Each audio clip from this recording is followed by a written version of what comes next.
e todos, quarenteners, seguidores do Museu de Arte Sacra, pessoal que está aí acostumado a ver as lives com a gente. Quem não está acostumado ainda, que é a primeira vez, seja bem-vindo.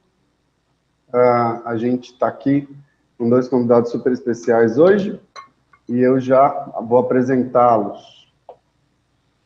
Bom, para quem não me conhece, ou a primeira vez que vê a live, eu sou o João Batista, sou gerente do Educativo do Museu de Arte Sacra de Mato Grosso, que é um aparelho, né, é um aparelho da Secretaria Estadual de Cultura, um aparelho museológico, que é administrado aí por termo de parceria pela Organização Social Ação Cultural.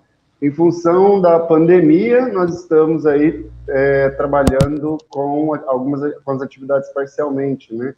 As atividades presenciais com suspense em todos os museus pelo Brasil, e a gente está aí fazendo um esforço para continuar levando para você informação, educação acerca de diversos temas, né? Sempre orientado aí pela nossa missão, que é o de divulgar, que é de preservar a memória e também o patrimônio material e imaterial e ambiental também. Também a gente tem um compromisso aqui, a responsabilidade social de trazer temas que são importantes para a sociedade, debatidos no cotidiano, né, como a gente já trouxe, e muitas vezes a gente traz também temas relacionados ao calendário, né, que foi o que motivou o tema geral dessas diversas lives que nós tivemos durante essa semana.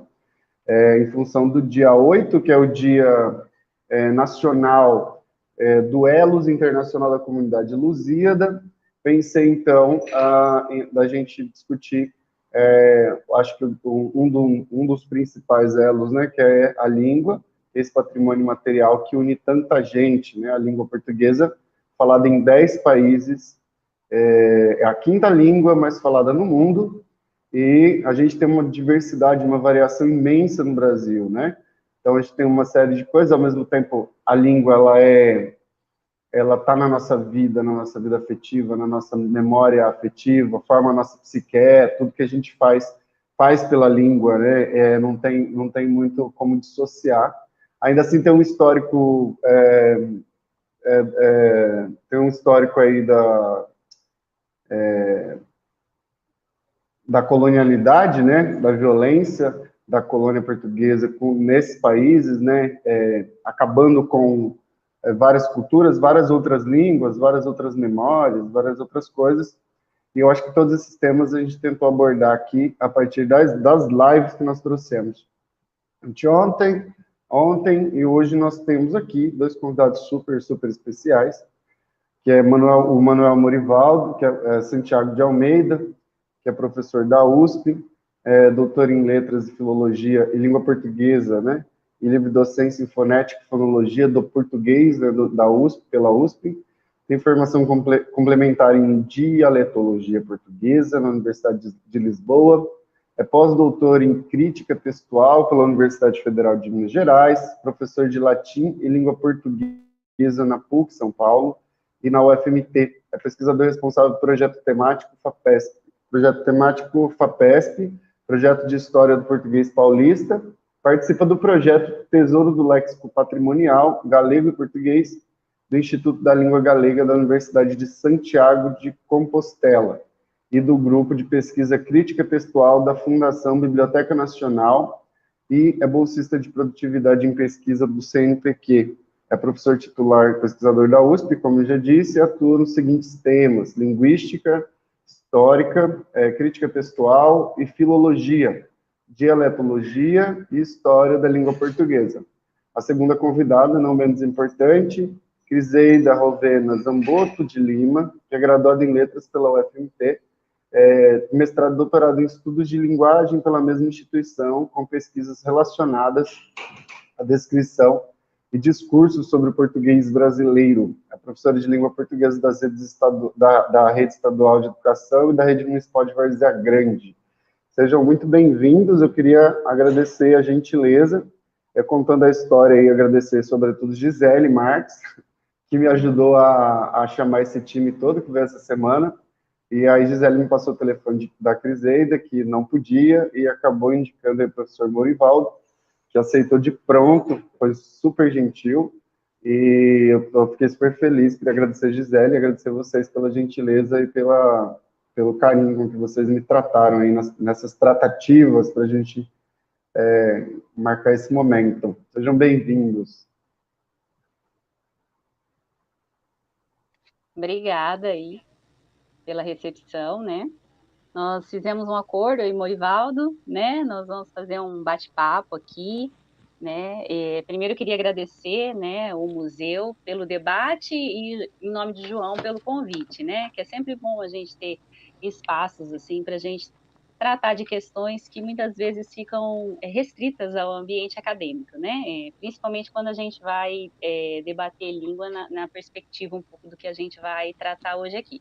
Então, eu e o professor Morivaldo, nós fizemos uma proposta de fazer um bate-papo, um diálogo, e trazendo um pouco, né, do que eu já pesquisei e muito do que ele pesquisa e tem pesquisado, um grande pesquisador, produtor, né, era aqui da UFMT, produziu muito, encantou e encanta muitos alunos ainda sobre essa discussão, né, a discussão sobre esse português falado, tirar essa pecha, né, do falar cuiabano, do lugar que tem sido colocado, e o professor tem sido um dos nomes, né, que tem levado o nome da UFMT, né, e também das pesquisas, né, do que diz respeito à variação linguística aí no Brasil.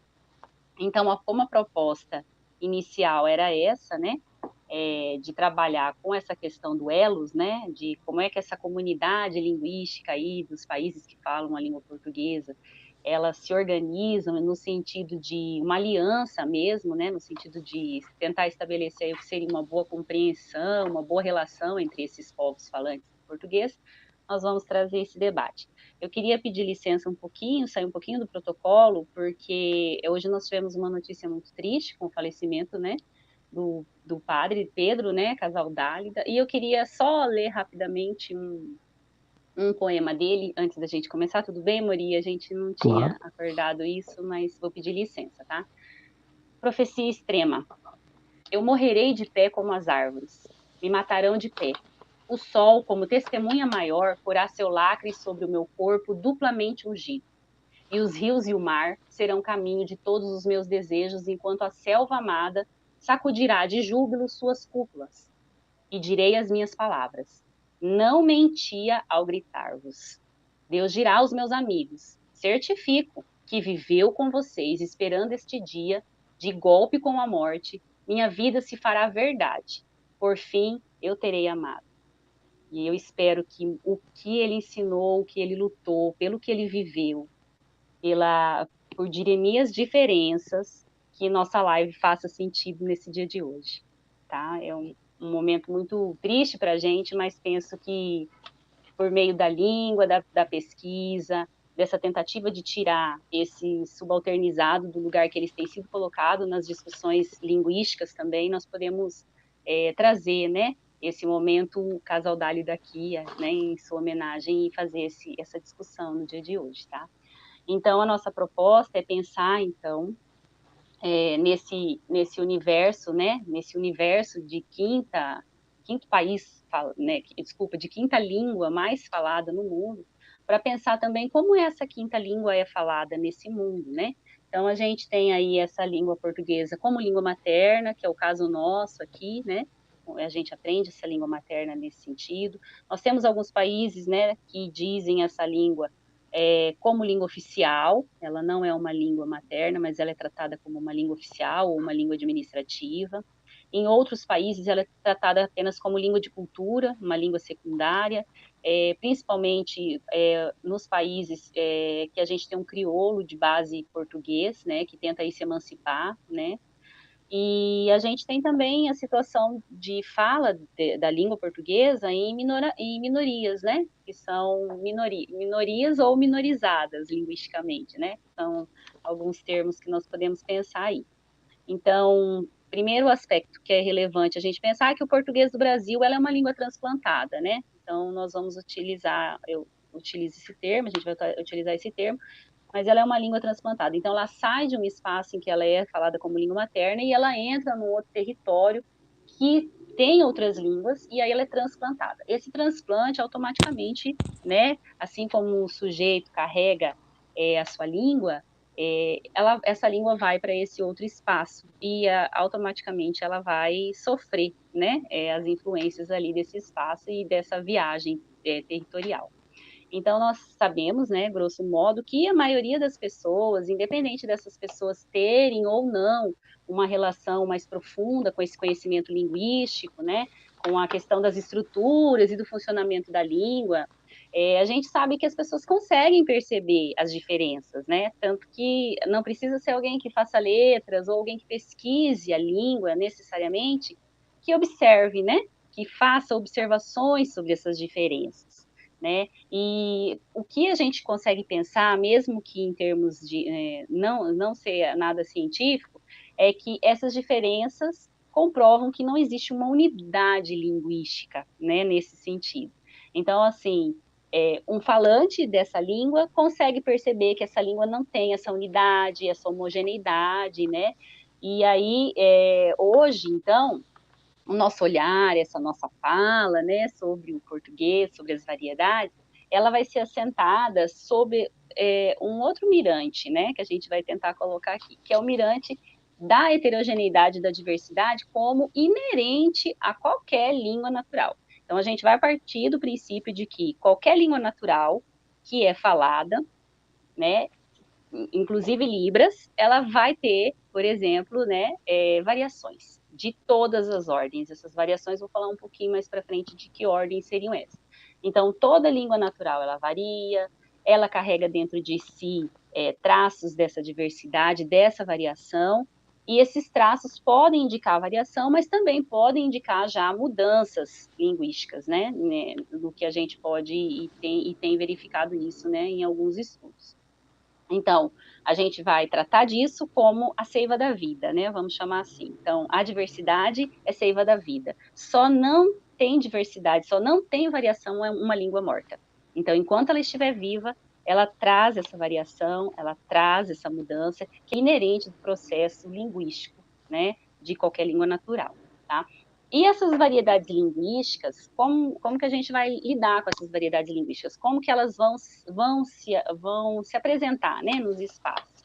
Elas vão ser condicionadas internamente pelo próprio sistema da língua, então nós vamos ter situações internas que vão colaborar para isso, né? São como se fossem algumas sementinhas, vou tentar explicar assim, né? Que já existem nessa língua e que vão promover possibilidades de mudança. Essas mudanças elas vão estar em todos os níveis da língua, né, internamente dizendo. Então, ela vai estar no nível fonético-fonológico, no nível lexical, no nível sintático, tá? Então, essas variações, elas vão acontecer, sempre vão acontecer, e essas variações também podem, como eu já disse anteriormente, indicar algumas mudanças, possibilidades de mudanças, né, dessa língua. E também nós vamos ter variáveis que são variáveis que não são chamadas de internas na linguística, elas vão ser chamadas de externas, apesar de que não há como não pensar no imbricamento entre esses dois modos de perceber a língua, que é o que tem internamente e aquilo que tem externo, que não sei se a gente pode dizer que seja externo, mas grosso modo as pessoas entendem isso como externo, né?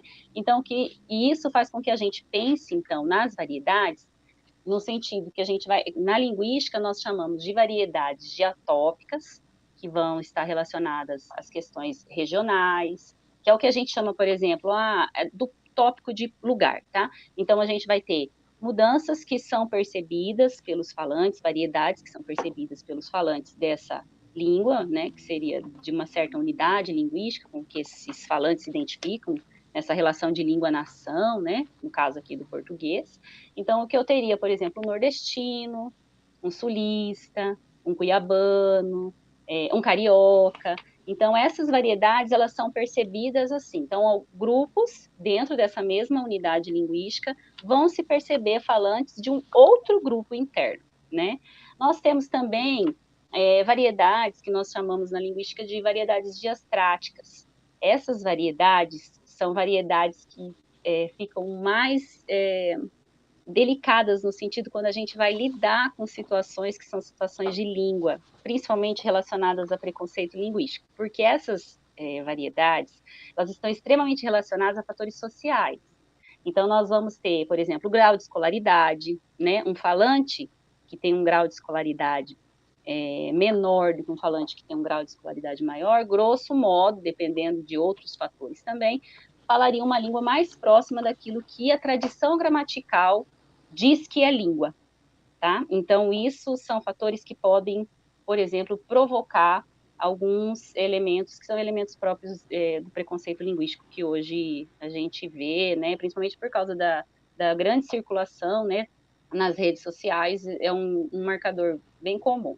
Nós temos também nível socioeconômico, fatores ainda nessa relação diastrática, a questão da faixa etária, que também, né, crianças falam diferente de jovens, que falam diferente dos idosos, que carregam com si marcas e variedades que são diferentes nesses espaços, né, que eles viveram, espaço-tempo, né, espaço-temporalidade. A questão fortemente marcada, por exemplo, das relações entre ruralidade e urbanidade. Então, quanto mais centralizado, mais urbano a fala, mais privilégios de funcionamento essa língua tem, essa variedade tem, do que aquelas que estão mais rurais. Então, nós vamos ter aí, num contínuo, nós vamos ter variedades que são mais centrais, mais urbanas, e aí a gente vai ter variedades que estão nesse nível, né, entre uma urbanidade, né, e aí uma ruralidade. Nós temos também um outro modo também de observar a variação, que diz respeito às situações diafásicas, que são de estilo, de uso monitorado, né? Então, hoje, por exemplo, aqui eu conversando com o Morivaldo, né, e com você, provavelmente eu tenho tentado utilizar um uso mais monitorado, né, do que se a gente estivesse num bate-papo ao vivo, né, oralmente, assim, nós dois conversando, nós três conversando num grupo, ou se tivesse um outro contato mais íntimo, por exemplo, no WhatsApp, num áudio de WhatsApp, com certeza a gente vai sentir essas modulações, né, essas restrições. Então, essas restrições, a variação, elas têm essas características na hora de funcionar. O falante, a maioria dos falantes tem uma percepção sobre isso, sobre esse tipo de variação. E também a gente tem a questão da variação diacrônica, que é o que a gente percebe, por exemplo, né, grandemente nos estudos, né, que é sobre como é que se falava antes, como que fala agora, né, que a gente tem essa variação, né, essas palavras não são mais usadas. Nossa, você é de quando que você ainda usa esse termo, né? Então, às vezes a gente encontra expressões tipo, ai, broto, né? A gente brinca, né? Nossa, quem que usa broto hoje, né? Então, mesmo que a palavra esteja lá, dicionarizada, que ela, né, que ela tenha a gente fala que quando ela está dicionarizada, ela tem uma existência de potência, né? Porque se ela não está dicionarizada, é como se ela não existisse, né? Mesmo que ela esteja lá dicionarizada, ela tem esse tempo, né, meio que de validade desse termo. E isso é natural, né? Porque esses sujeitos, como eu disse anteriormente, quando viajam e carregam a sua língua, os seus modos, a sua cultura, que isso é muito imbricado com a língua, eles vão sendo afetados por essa língua e essa língua os afeta. Então, acho que é isso que é importante a gente entender, que esse funcionamento linguístico, né, e essas condições específicas de produção vão determinar quais funcionamentos, então, funcionam e quais não. O que a gente precisa entender para a gente, né, dar uma continuidade aí para nosso diálogo, né? É que a gente precisa olhar para essas variedades, né, em todas as situações dessas variedades que existem na língua portuguesa, a partir do olhar do respeito, que eu acho que é um foco muito importante que nós precisamos, assim, sempre quem é da linguística utilizar, né, reforçar esse discurso, o discurso do respeito. E o respeito no sentido do que a Cher, que é uma estudiosa também da língua, diz, que ela diz que o respeito linguístico é uma convivência harmoniosa entre as diferenças, não só entre as línguas, mas tem que ser uma convivência harmoniosa entre as variedades de uma língua. né? No sentido de que você precisa observar para esses traços desse falar desse outro sujeito respeitosamente, sem a pecha, sem um julgamento de valor sobre esse falar, sobre esses modos, né, de uso da língua, né? Porque a língua ela está num plano identitário, né? Então ela traz esses mecanismos do identitário. E dependendo do julgamento, desse valor, dessas brincadeiras de mau gosto, a gente contribui para o silenciamento de grupos que já têm sido silenciados a partir de outros bens culturais, de usos desses outros bens culturais, e passam a ser silenciados no uso da língua. Porque é muito difícil você tirar de onde você veio, né? Nesse uso linguístico, você vai trazer essas marcas. Então, o tempo inteiro que eu estou falando aqui, eu trago marcas de um pai rural.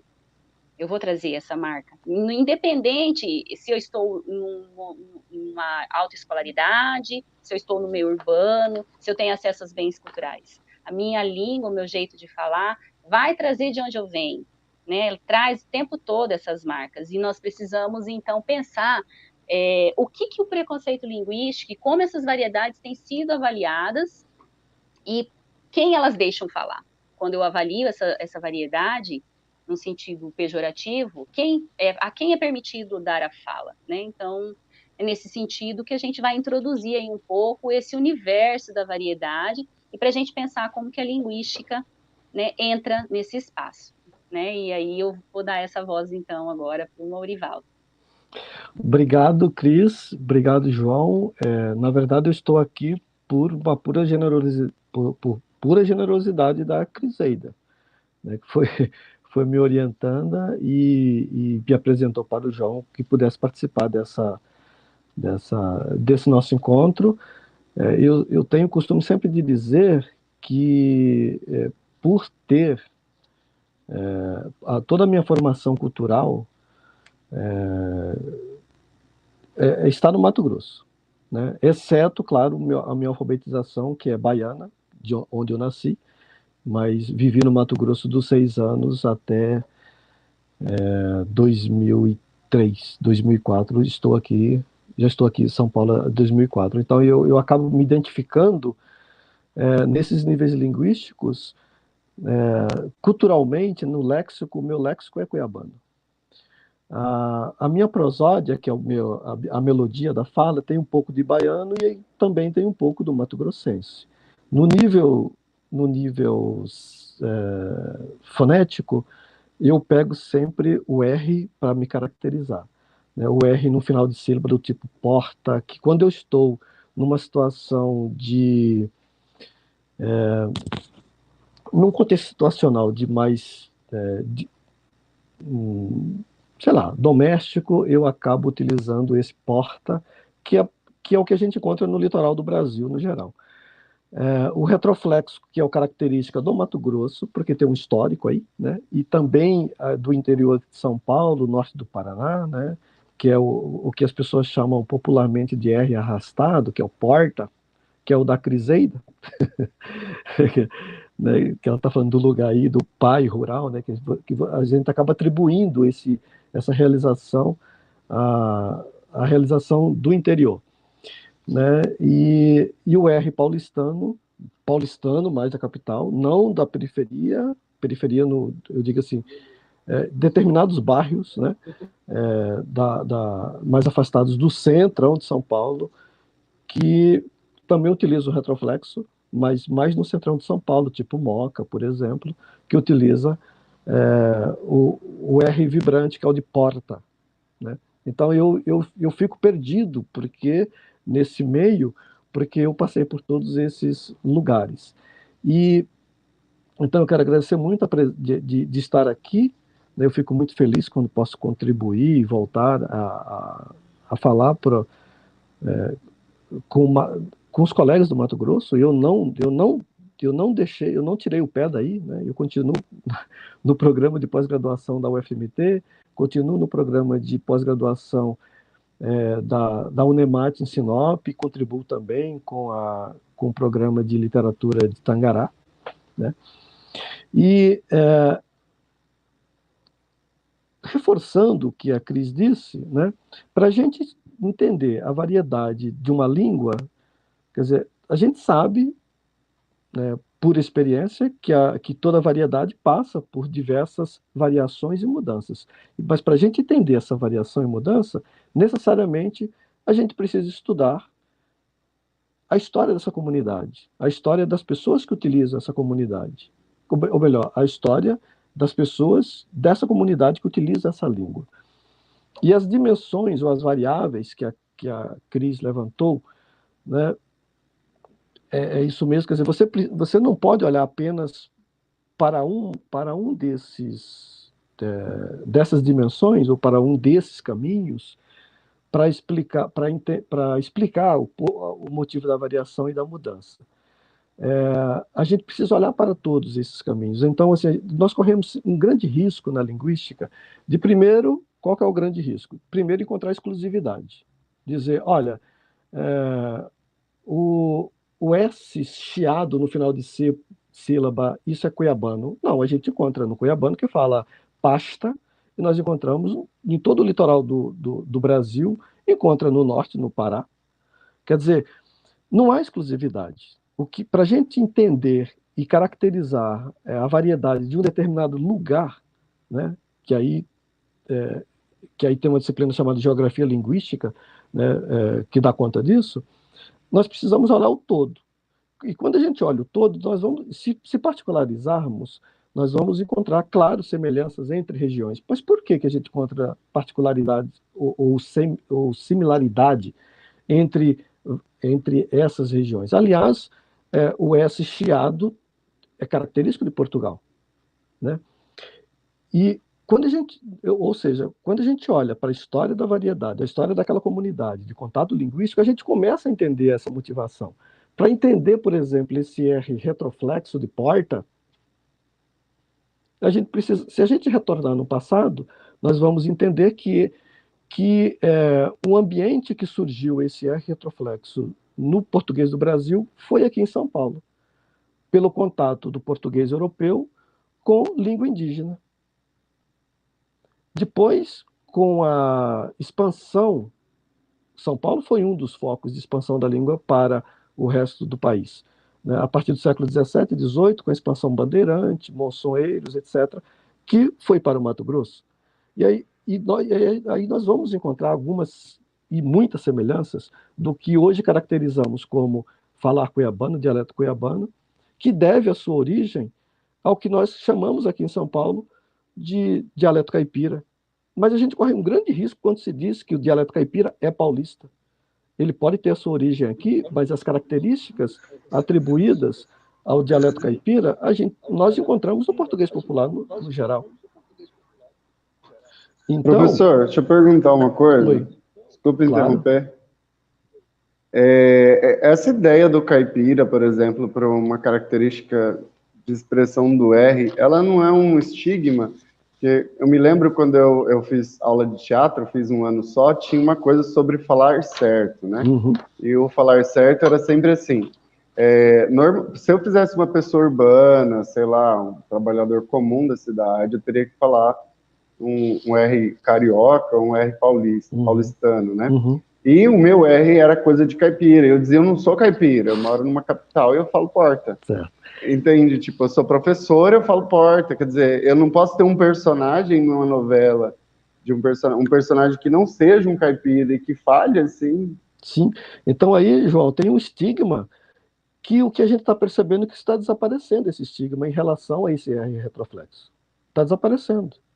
Assim, quando a gente pega estudos ou alguns assuntos sobre esse R retroflexo, antes ele ficava relacionado ou grudado, ou carimbado em pessoas de baixa escolaridade e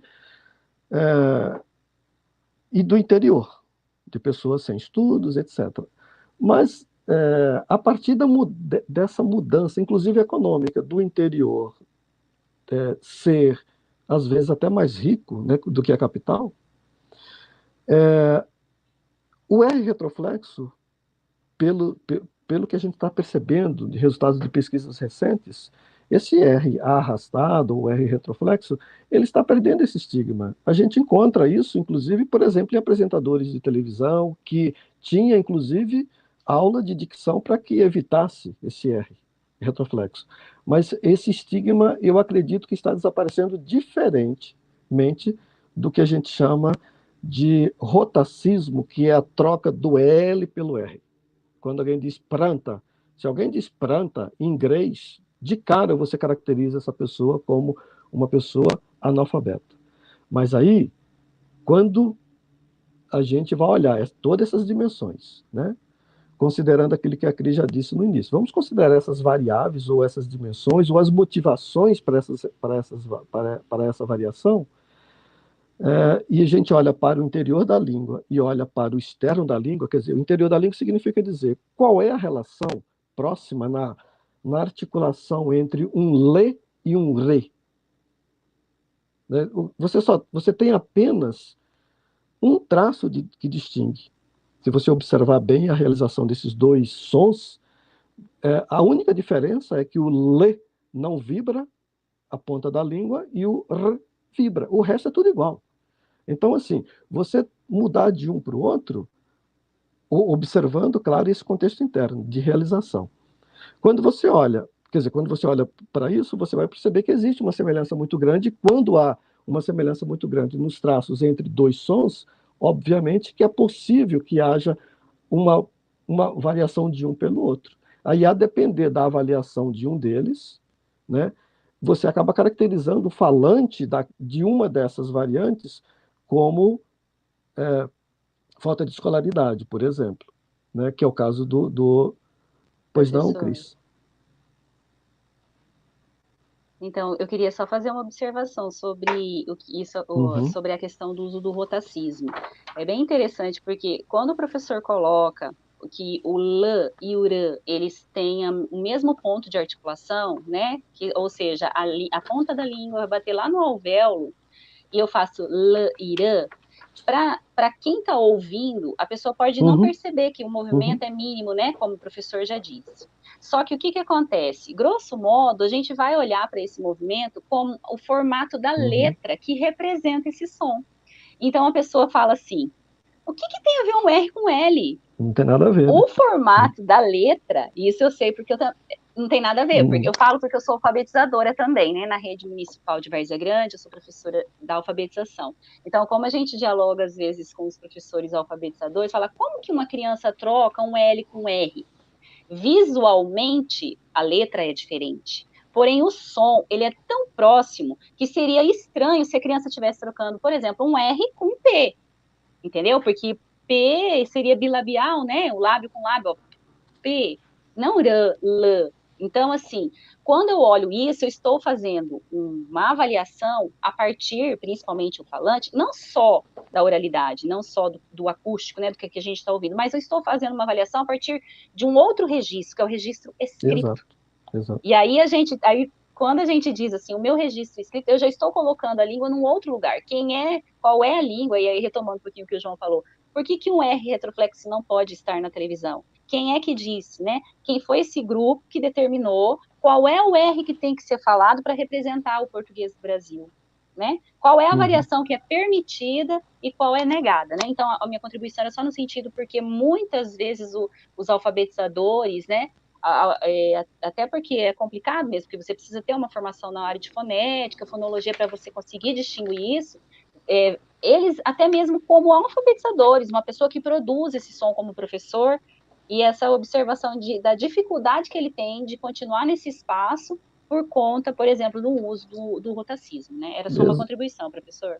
Perfeito, a gente está aqui no diálogo. No diálogo, é isso aí. E quando a gente olha agora Só um comentário rapidinho. Eu tive uma professora de língua portuguesa, cuiabana, com sotaque super carregado, e ela sofria muito, porque ela tinha dificuldade aí de usar o L intercalado e tal, então ela sempre falava bicicleta e tudo mais.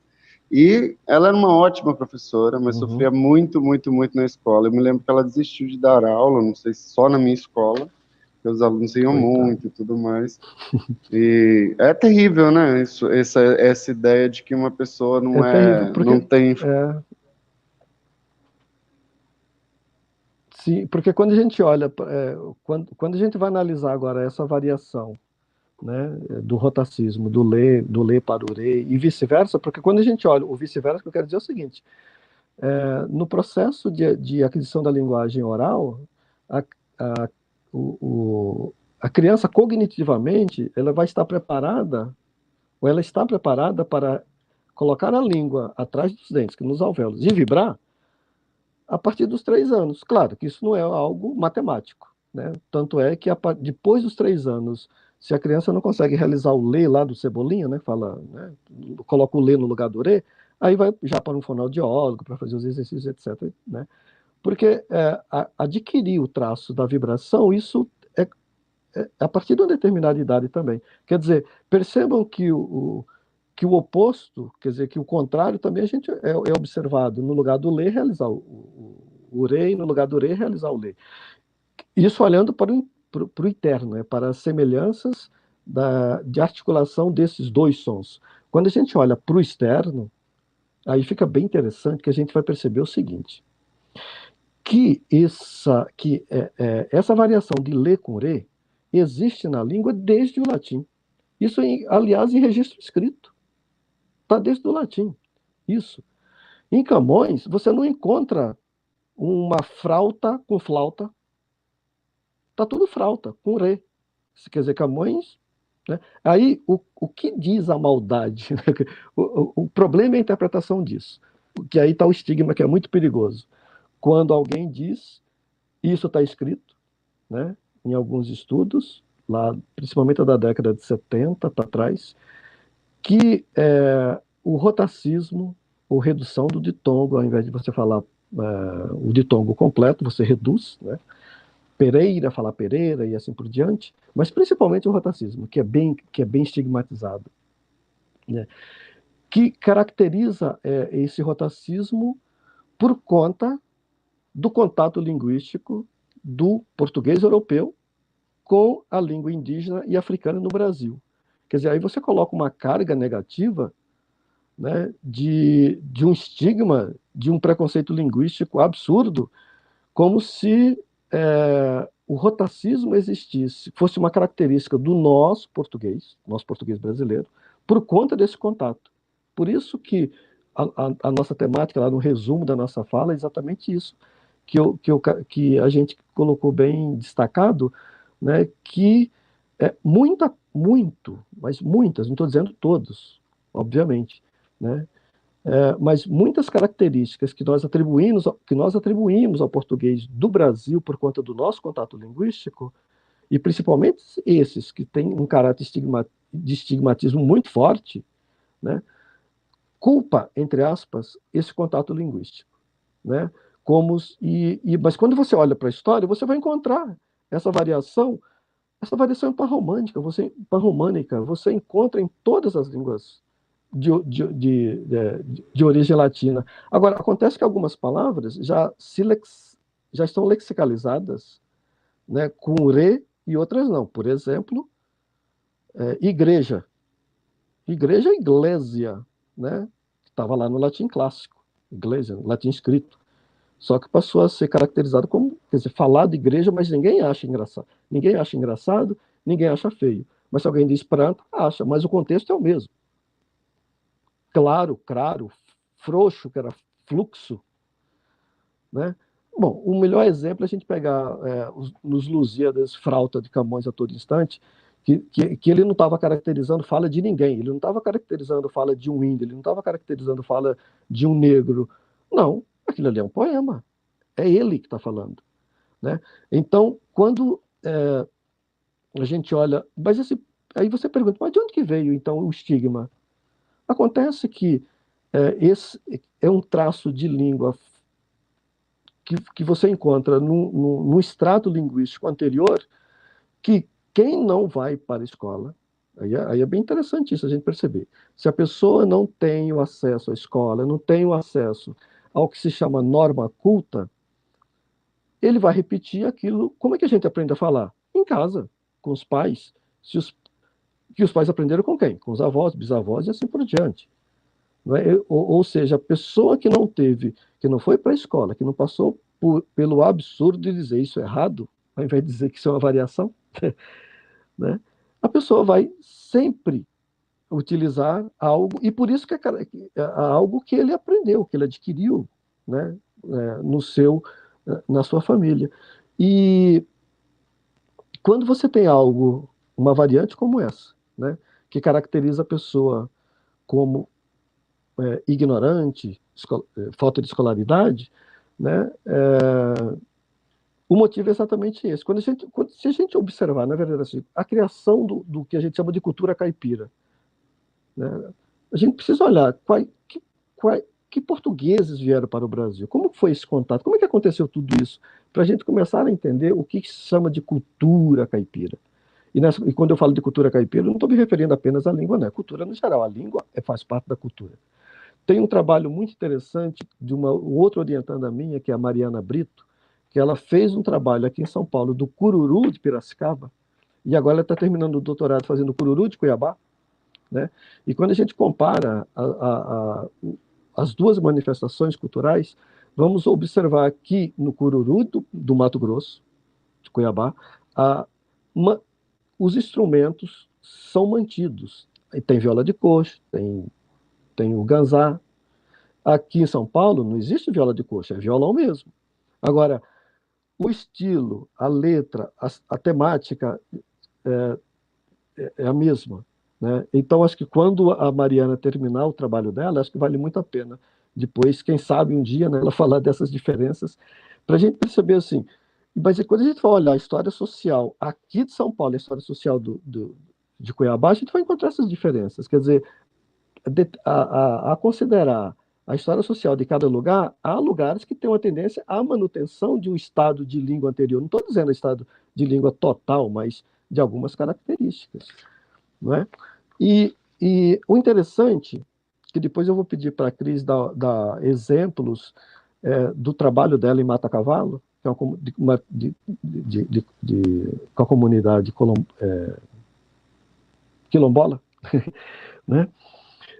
Para estudar essas variações, e eu acho que isso é interessante, né?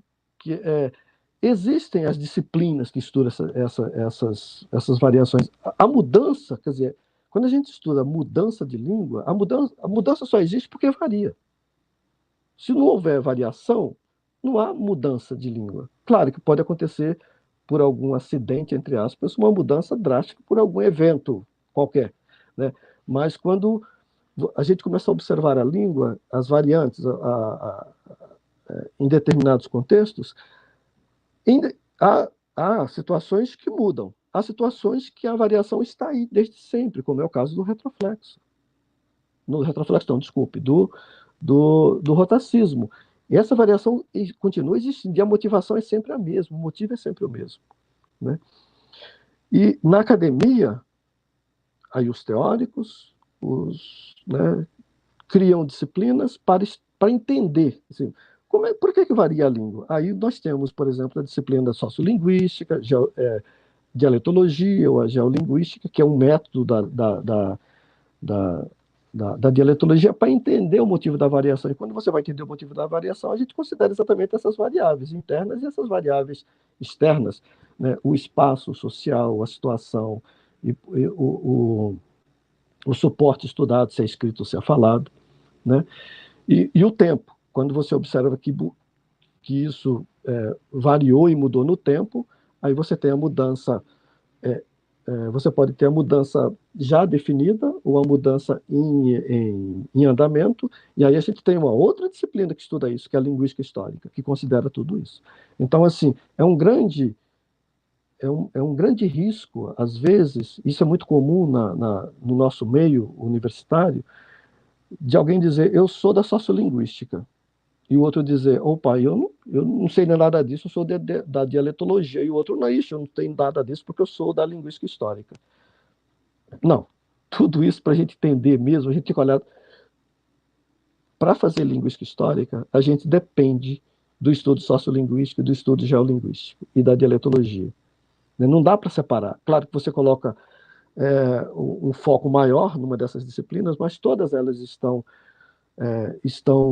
relacionadas, e E agora eu vou pedir para a Cris dar exemplos do estudo que ela fez em Mata Cavalo, né, aproveitando essa discussão nossa aqui a respeito de contexto e tudo mais. Oi, Cris. Antes da Cris começar, eu queria já mandar duas perguntas que vieram, tem uma especificamente para ela, e outra não, antes vocês anotem. A Joana Ramos perguntou: se a oralidade é um instrumento tão importante na aprendizagem, por que a cultura tradicional do ensinamento oral, de geração para geração, é estigmatizado e menos valorizado que a cultura escrita? A Lívia Barizon está perguntando: professora Cris, é correto, durante a alfabetização, o professor alfabetizador exercer a pronúncia artificial do R para a criança aprender a escrever? Eu não entendi essa pergunta. Tá, eu acho que eu sei o que ela está querendo dizer. Tá. Assim, pode? Pode. Tá dando o microfone. Tá, então, assim, eu vou tentar falar um pouco da primeira pergunta e o professor Morivaldo pode também complementar, mas eu vou falar um pouquinho, Joana, né, a primeira pergunta. O que acontece? Ela fez a pergunta: se a oralidade é tão importante, por que a questão tradicional deixa a oralidade de lado? Porque é tradicional, né? A própria pergunta dela já tem a resposta. Então, o que é esse ser tradicional? Tradicional é o que foi eleito como algo que é melhor, algo que representa um grupo. Vamos pensar, né, na questão do Brasil. Né, na minha pesquisa do doutorado, eu trabalhei com os discursos sobre o português brasileiro. Então, tudo que era relacionado à oralidade era tratado no nível como se fosse algo pior. Então, assim, se aquele elemento linguístico fosse relacionado à oralidade, ele estava no universo do erro. Então, se aquele elemento linguístico, aquele fenômeno linguístico que estivesse ali, tivesse relacionado à oralidade, ele também estava relacionado a quem é que usava.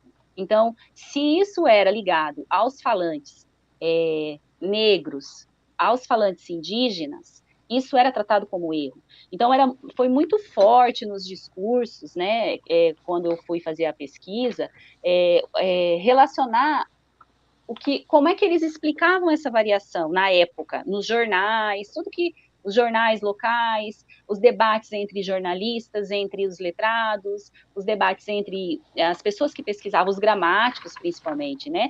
Então, a gente tinha, por exemplo, o Cândido Figueiredo, que ele falava que as variações, por exemplo, na colocação pronominal, me dá um bombom, me dá uma chave, que a gente usa o pronome me no início, ele dizia que isso era sintaxe negra, isso era um erro. Então, assim, a oralidade, ela está para o Ocidente sempre relacionada a quem não tem a cultura da escrita, ao acesso ao bem simbólico. Então, quem é que faz esse movimento contrário? Eu lá na sala de aula. Sou eu que preciso entender, e a partir da ciência linguística, a partir do que diz da ciência linguística, o que diz também a própria pedagogia, né, nas dimensões mais críticas dos estudos pedagógicos, de que eu preciso valorizar essa oralidade. Valorizar não é só, que ele fala, não. Mas é entender qual é o processo em que essa oralidade entra em cena e que permite que esse subalternizado pela oralidade, se manifeste por meio de outros, né, de outras formas, né? E aí somos nós, professores, que temos essa carga, sempre somos nós, professores, que carregamos essas cargas, né, desse movimento. Então, a oralidade, ela é tida como algo ruim, porque a tradição, principalmente a tradição gramatical, né, principalmente no Brasil, que expulsou fortemente toda e qualquer marca de oralidade e de línguas, né, da língua dos negros que colaboraram né, com o movimento todo de construção do Brasil, né, dos negros escravizados e também dos indígenas. Eles foram tirados, né, descartados. Hoje nós temos gramáticas que dizem dessa contribuição, mas é hoje, século XX para cá, né, que a gente tem. Antes não, antes era uma briga entre o que representava esse, que a gente chama de purismo linguístico. Então, fortemente, quem tinha em mãos a escrita, o jornal, a gente sabe quem era, né? E quem é ainda, né? Grosso modo, quem tem em mãos esse poder. Então, a oralidade, ela precisa fazer, né? Não só para a questão da língua, mas para a questão também da ancestralidade, da cultura, da literatura, né? Então, a gente precisa observar isso. Então, essas razões, elas eram tidas assim, como ignorância, a pessoa não sabe, né? Ela fala assim, ela é ignorante, que é o que a gente já discutiu antes, um pouquinho, né? Lá em Matacavalo, quando eu fui fazer a pesquisa, a gente percebia muito, porque eu trabalhei com a questão da oralidade, né, as narrativas orais deles, e a gente percebia, por exemplo, que várias manifestações porque eles são um grupo muito organizado, tem assembleias, né, eu participei dessas assembleias com eles, e o uso do rotacismo, ele era comum, porque faz parte dessa comunidade. Então, assim, vai dizer, então quer dizer que no falar cuiabano não existe o som lã? Existe, mas em qual contexto, em qual espaço? No início de palavras. Então, eu vou ter leme, lateral, laura, nomes, vou ter, né, que tem o som. Mas em qual contexto que eu não tenho, que é o que a gente achou, né? Que é 100% que na época em que eu fiz o mestrado, 100% de uso do rotacismo. No contexto que eu tenho uma consoante, uma outra consoante e aí a vogal, que é o que acontece, por exemplo, na palavra bicicleta, né? Na palavra glória, que é um nome, glorinha, era glorinha, planta, pranta, cleia, creia. Então, assim, essas palavras que são mais comuns, né? Conflito, por exemplo, que é uma palavra que fazia muito parte dentro do discurso dele, do vocabulário deles, do léxico deles, porque é uma comunidade que vivia em conflito, né, entre quem queria tirá-los da terra e eles que precisavam permanecer na terra, né, como direito que eles tinham. Então, assim, nessas situações, mesmo situações formais, eu nunca vi ninguém avaliar negativamente aquela pessoa que estava ali à frente da comunidade, representando a comunidade, e falando que a pessoa não tinha o direito de falar porque falava errado, que é o que a gente escuta em algumas situações, né? Então, às vezes, a gente está em alguma palestra e tem um professor que vai fazer uma fala, ele entende perfeitamente das questões, por exemplo, na defesa civil, sobre as questões, né, que nós precisamos entender aí dos movimentos pluviais, de chuva que está tendo. Se a pessoa falar que ele tem um problema, simplesmente as outras pessoas avaliam negativamente a ponto de desconfiar da verdade do discurso de onde ele está. E tudo isso por quê? Tudo isso motivado por um preconceito, uma intolerância das variedades. E Aliás, aí, Cris, aliás, para complementar. assim, só complementar esse ponto do preconceito e a caracterização disso, inclusive em trabalhos linguísticos, o Gladstone Chaves de Mello, no livro dele, ele diz, quando fala, por exemplo, de concordância, ele diz assim, olha, o português brasileiro é caracterizado por ausência de concordância, de você dizer nós vai, por exemplo, né? Seja verbal ou seja nominal, dizer as menina, por exemplo, né? Porque pelo contato linguístico com o negro e com o índio, porque e usa esse absurdo, dizer o seguinte, são línguas, né, de cultura, ele não usa a palavra pobre, mas assim, mas mais ou menos de cultura inferior que não tem essas flexões, e por isso que provoca, né, essa ausência de concordância na língua portuguesa, como se português legítimo, né, nascesse em Portugal, não tivesse nenhuma inconsistência em relação à concordância. Quer dizer, quando coloca essa culpa no contato, aí é que está a minha bronca. A minha bronca está aí. Gente, eu fiz. O João falou aí no meu currículo inicial, né? Eu fiz um pós-doc analisando as variantes do Machado de Assis, no Dom Casmurro. Adivinha o que tem lá? Existem equívocos escritos no Dom Casmurro, de concordância. Quer dizer, o Machado é tido. Assim, qual que é o livro didático, qual é o livro que não pega exemplo do Machado para mostrar o que é o bom português escrito? E aí, analisando as primeiras edições né, existem problemas de concordância nominal lá, verbal, desculpa, concordância verbal, né? E, e existem esses equívocos, obviamente. Então, assim, dizer que a falta de concordância e, e realização de fonema, que a gente caracteriza como estigma, colocando essa culpa no contato linguístico, né, para mim isso é uma maldade sem tamanho, né, porque você encontra isso na história da língua. A minha bronca está aí. Tá? Às vezes alguns colegas não entendem como se eu dissesse o seguinte: quer dizer que o contato linguístico não provocou nada, a gente acaba repetindo o que nós... Não, é claro que não. Todo contato linguístico provoca variação numa língua e que pode provocar mudança. Vai depender da avaliação, etc., de todos esses contextos aí, né? E é só para dar esse complemento para dizer que a gente encontra, inclusive, na literatura linguística, opiniões desse sentido. Cris, eu não sei se você respondeu a Lívia sobre a alfabetização. Ainda não. Tá. Ainda não. Daí eu só queria completar porque o Nabucco falava em raças inferiores, né? Ele usava essa expressão, raças inferiores. Então, tudo que era relacionado a alguma variante, né, nesse sentido, alguma variedade linguística nesse sentido, que não seguisse aquela variedade que era de Portugal, do português europeu, era tratada como proveniente de raças inferiores, né? Só para complementar. E aí, para a Lívia, eu acho que a Lívia quis dizer assim, se é correto a gente pronunciar, né?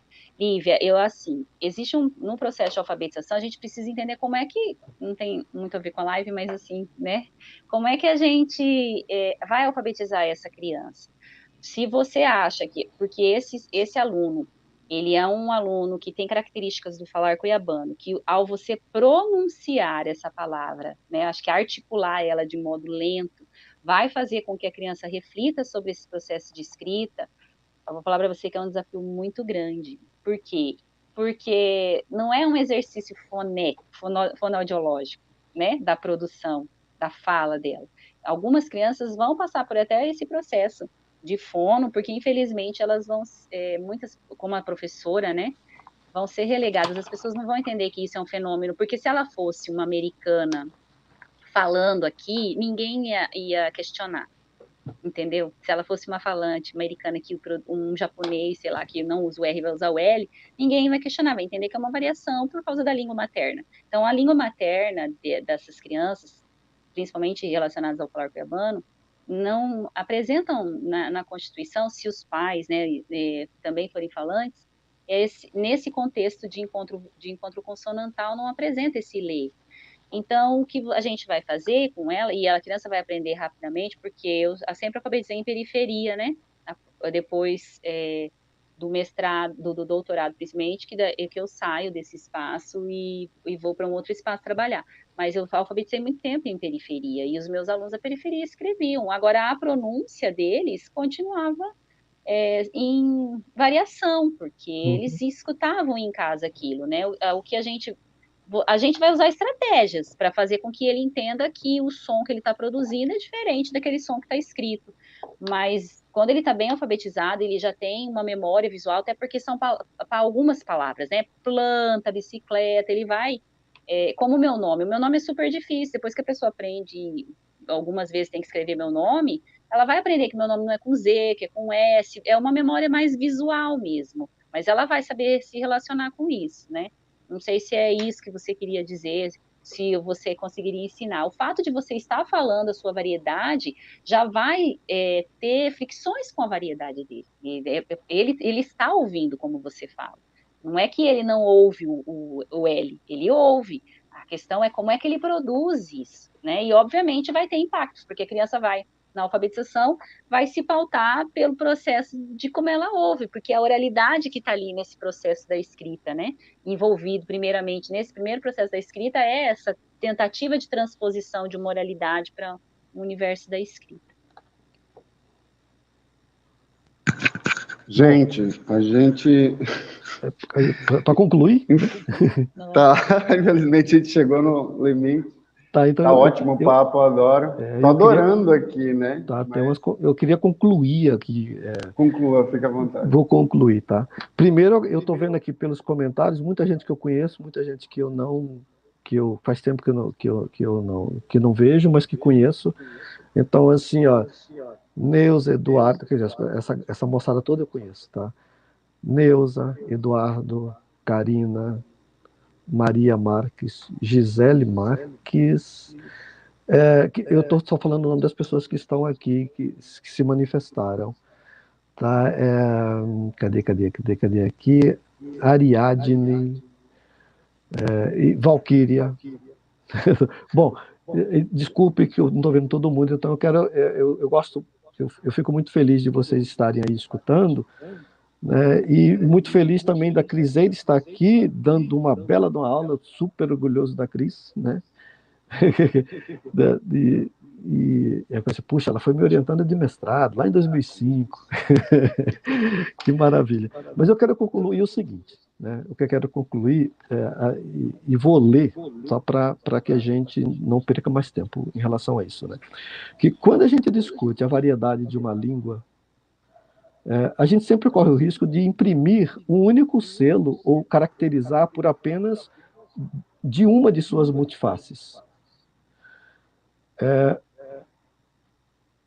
E o que a gente pode destacar quando se estuda a variedade de uma língua dentro do redemoinho de uma variação infinita de uma língua falada, viva, são tendências ao maior ou menor grau de inclinação para uma ou outra de suas faces.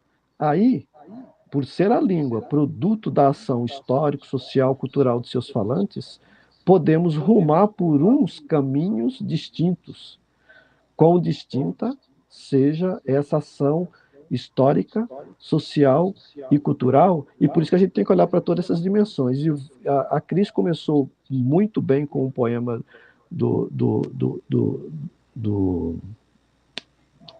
padre, do Carlos Adália, muito obrigado. Né? E eu vou concluir com um poema do Fernando Pessoa, um pedaço do Fernando Pessoa que tem tudo a ver com o nosso assunto, escrevendo como Alberto Caeiro, o segundo poema do Guardador de Rebanhos, né, que para a gente experimentar, né, um olhar que, para tratar de língua da sua variedade, para entender ou discutir ou levantar hipóteses, nós precisamos olhar para muitas dimensões. O segundo poema do Guardador de Rebanhos, Alberto Caeiro / Fernando Pessoa, diz o seguinte: tenho o costume de andar pelas estradas, olhando para a direita e para a esquerda, e de vez em quando olhando para trás. E o que vejo a cada momento é aquilo que nunca eu tinha visto antes. Significa dizer, isso não se aplica só para o estudo da língua, isso se aplica para a vida da gente. Nós precisamos olhar para todas as dimensões, para todas as variáveis, antes de imprimir ou tomar decisão, seja para o bem, seja para o mal, seja para o estigma, seja para a valorização. Muito obrigado.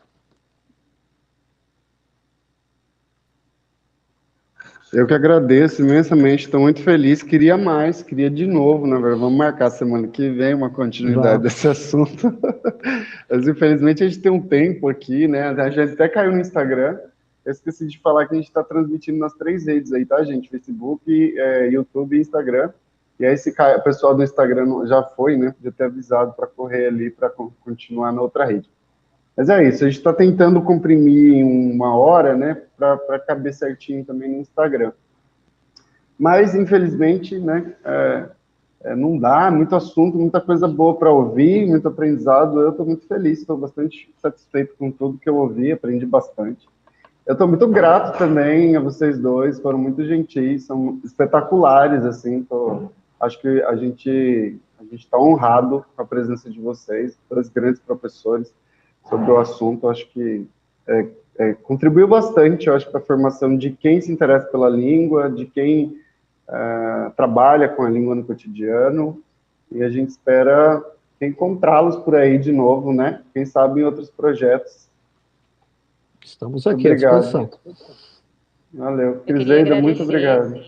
Imagina, eu queria agradecer e agradecer a generosidade sempre, né, do professor Manuel Morivaldo, né, eu chamo ele de Mori o tempo inteiro, que devo ter falado várias vezes Mori, né, e agradecer você, João, pelo espaço. Eu acho que é um espaço importante para a gente começar a observar e dá direito, né, dessas crianças jovens, silenciadas aí na escola, para que algumas pessoas se sensibilizem e consigam entender que o espaço da oralidade, o espaço da variedade, ele é um espaço natural, né? A gente precisa explorar isso para a aprendizagem, né? Isso fica muito melhor, o diálogo com os alunos é 1000 vezes melhor, 1000 vezes, quando você, como professor de língua portuguesa, não chega taxando a língua dele, né?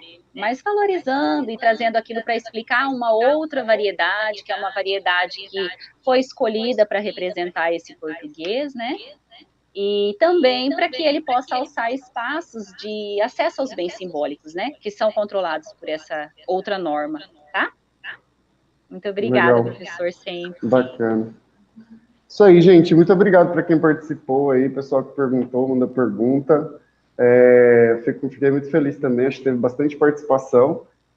Isso é muito legal. Vocês foram super elogiados aqui. Criseida, você não está vendo os comentários, mas tem um monte de gente aqui te aplaudindo, falando que você é ótimo, que é maravilhoso te ouvir, que você explica muito bem. Importante registrar isso. E eu fico muito feliz. Acho que o dia de hoje foi incrível. Agradeço mais uma vez. Boa noite a todo mundo. Gente, semana que vem a gente vai abrir um curso, vai abrir inscrições para o curso de Educação Patrimonial e Novas Tecnologias, onde a gente vai tentar ajudar os professores nesse processo aí de educação à distância, vai ter disciplinas sobre AD, sobre o uso de plataformas. Então, fiquem atentos para fazer inscrições. Também, semana que vem, a gente vai tratar do tema juventude, que é dia 12, é o Dia Internacional da Juventude, e a gente está trazendo os temas aí relacionados à juventude, juventude política, juventude patrimônio também, que a gente vai misturando. E fiquem ligados nas nossas redes sociais, tá bom? Nos acompanhem, curta, compartilhe, marquem os amigos, e os inimigos também merecem. Tchau, gente, boa noite. Tchau.